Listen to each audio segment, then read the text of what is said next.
Viral ছিল নাগাডাম খাইতে যেয়ে কী করলাম দেখো। চলো তোমাদের সাথে শেয়ার করি আজকে কীভাবে আমি নাগাডাম বানাইলাম। ফার্স্টে একটা মুরগির লেগ পিস নিয়ে নিবা, তোমরা ভালোভাবে ধুয়ে নিবা। তারপরে এটা একটু ম্যারিনেট করে রেখে দিবা।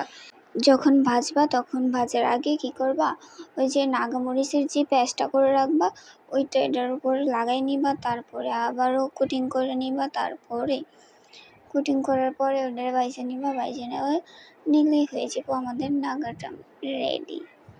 চলো আমি এবার খাইয়ে দেখাই।